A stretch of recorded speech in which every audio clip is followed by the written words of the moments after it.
पेपरफुटी विरोधात कायदा याच अधिवेशनात आणणार फडणवीसांची सभागृहात मागणी. विरोधकांनी सरकारला घेरलं.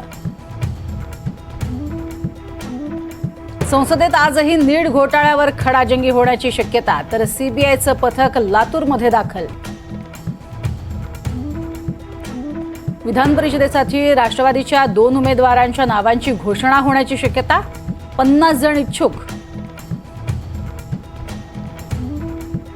विधान परिषदेच्या शिक्षक पदवीधर मतदारसंघाचा आज निकाल. मुंबई पदवीधर, कोकण पदवीधर, मुंबई शिक्षक आणि नाशिक शिक्षक या 4 जागांचा आज निकाल.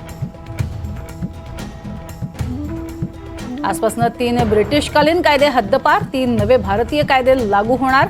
FIR आता कोणत्याही पोलीस ठाण्यात दाखल करण्याची मुभा. रत्नागिरीच्या चिपळूणमध्ये मगरींचा मुक्त संचार.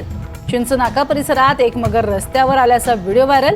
मगरी रस्त्यावर आल्यानं नागरिकांमध्ये भीतीचं वातावरण. पुण्यात आढळला झिकाचा 5वा रुग्ण. 28 वर्षीय गर्भवती महिलेला झिकाची लागण, परिस्थिती नियंत्रणात. काही दिवस राज्यात मुसळधार पावसाचा इशारा. कोकण, मध्य महाराष्ट्रात पुढचे 2 दिवस ऑरेंज अलर्टसह अतिवृष्टीचा इशारा.